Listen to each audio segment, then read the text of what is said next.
નમસ્કાર દર્શક મિત્રો, આઈએસઆઈપીના સૌનું હાર્દિક સ્વાગત છે। હું છું આપણી જાની મકવાના। દસ કરતા પહેલા નજર કરી સદમ કે સમાચાર પર। ભરૂચ જિલ્લાના એક્સપ્રેસ વે પર મનુબર અંકલેશ્વર વચ્ચે 8 lane Narmada river cable bridge વાહન વ્યવહાર અર્થે ખુલ્લો મુકાયો। એક્સપ્રેસ વે ઉપરથી પસાર થતા વાહન ચાલકો માટે બનશે આશીર્વાદરૂપ। ગુજરાતમાં પેન્શનર સંબંધિત નવા નિયમો અને પોર્ટલ વ્યવસ્થા મુદ્દે કલેક્ટરને આવેદનપત્ર સુપ્રત કરાયું। ભરૂચ જિલ્લામાં નેશનલ હાઈવે 48 હોય કે નેશનલ હાઈવે નંબર 8 કે પછી શહેરી વિસ્તાર હોય, વાહન ચાલકોએ ટ્રાફિક જામનું ભારણ સહન કરવું પડે છે, જે સમય અને ઈંધણ બગાડ થતો હોય છે। જેથી દિલ્હી મુંબઈ એક્સપ્રેસ વેમાં પણ હવે અમદાવાદ વડોદરાથી આવતા વાહનો દહેગામ નજીકથી શહેરી વિસ્તારોમાં કે નેશનલ હાઈવે 48 ઉપર હવે નહીં પસાર થઈ શકે।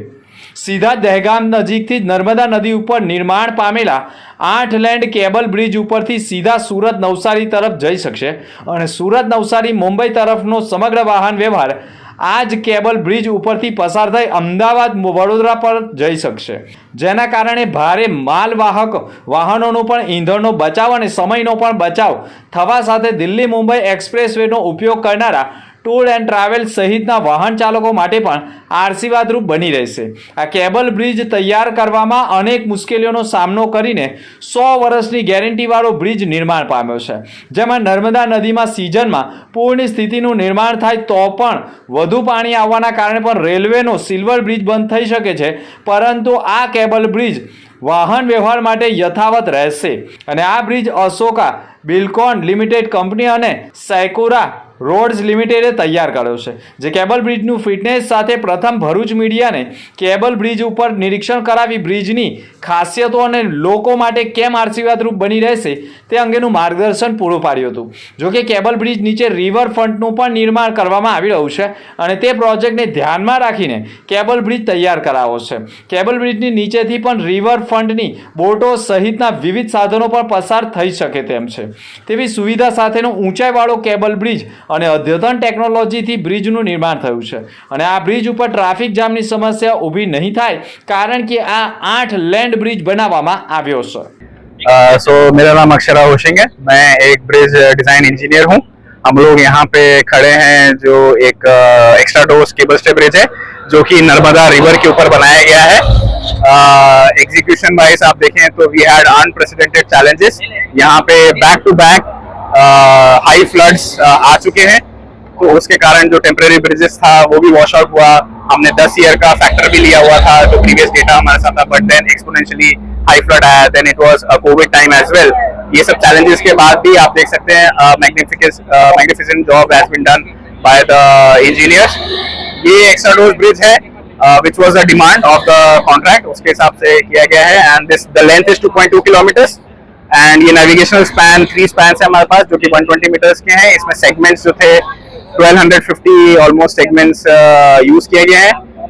इसके कारण जो दिल्ली मुंबई एक्सप्रेस वे है इसमें 10 से 12 घंटे कम कर दिए हैं रीच करने के लिए, which has boost the economic factor. Ankleshwar and Bharuch which is almost already are Asia's India's biggest hub, अब उनको और भी इकोनॉमिक बूस्ट मिला है which has created hundreds and thousands of jobs. ये ब्रिज में जब निर्माण उसके पहले कितने डिजाइन आए थे, इसमें से अप्रूव हुआ? इसमें सेवरल डिजाइन्स आते हैं, इसमें कॉन्सेप्ट किए जाते हैं, बट अल्टीमेट चैलेंज होता है कि आप जब ब्रिज कंस्ट्रक्शन कर रहे हैं तो उस समय आपको जो चैलेंजेस ऑन ग्राउंड दिया जाता है उसके कारण अगर कुछ वेरिएशन होता है तो वो चेंजेस आते हैं। अब नेविगेशन की रिक्वायरमेंट जैसे अगर बाद में आई है तो we definitely go and increase the span. तो ये सब चेंजेस भी एज एन ऑन व्हेन आपके पास एक ड्राइंग्स रहता है, डिजाइन रहता है, बट जैसे जैसे आप कंस्ट्रक्ट करते रहते हैं अगर भी रिक्वायर चेंजेस तो हम चेंजेस उसको करते रहते हैं। नेविगेशन के लिए क्या खास तौर पे ध्यान दिया गया है? नेविगेशन स्पैन्स में खासकर जो स्पैन की लेंथ होती है उस पर ध्यान दिया जाता है, क्योंकि हमें लेंथ और जैसे 120 मीटर का स्पैन है उसके कारण एक्स्ट्रा डोर ब्रिज आया, तो इसके कारण जितने भी यूजर्स हैं जो बोट के थ्रू ट्रैवल करना चाह रहे हैं तो बिना किसी हर्डल के they have a width that which they can travel, तो it becomes easy for them. ભરૂચના જાડેશ્વર ચોકડી વિસ્તારમાં આવેલા આરકે એલિનોરા શોપિંગ સેન્ટરમાં આવેલી સાઈ અગરબત્તીની દુકાનમાં આજે વહેલી સવારે અચાનક શોર્ટ સર્કિટના કારણે આગ ભભૂકી ઉઠી હતી. ઘટનાને પગલે થોડો સમય માટે શોપિંગ સેન્ટરમાં અફડાતફડી મચી ગઈ હતી. જોકે શોપિંગ સેન્ટરમાં ઉપલબ્ધ ફાયર સેફટીના સાધનોનો યોગ્ય ઉપયોગથી સ્થાનિક લોકો દ્વારા જ ગણતરીની મિનિટોમાં જ આગ ઉપર કાબુ મેળવી લેવાયો હતો. ઘટનાની જાણ થતાં ભરૂચ નગરપાલિકા અને જેએનએફસીના ફાયર બ્રિગેડને જાણ કરવામાં આવી હતી, પરંતુ ફાયર ફાઇટરો પહોંચવામાં વિલંબ થયા હોવાનું સામે આવ્યું હતું. સૌભાગ્ય સમયસર આગ ઉપર કાબુ મેળવી લેવાતા કોઈ જાનહાનિ નોંધાઈ નથી. જો શોપિંગ સેન્ટરમાં ફાયર સેફટીના સાધનો ઉપલબ્ધ ન હોત તો આગ વિકરાળ સ્વરૂપ ધારણ કરી મોટી દુર્ઘટના સર્જાઈ હોત તેવો ભય ઊભો થયો હતો. જોકે આ બનાવે ફાયર સેફટી વ્યવસ્થાની મહત્વતા અને તાત્કાલિક પ્રતિસાદની જરૂરિયાતને ફરી એકવાર ઉજાગર કરી દીધી છે. ગુજરાતમાં પેન્શન સંબંધિત નવા નિયમો અને પોર્ટલ વ્યવસ્થાને લઈને નિવૃત્ત કર્મચારીઓમાં અસંતોષ જોવા મળી રહ્યો છે.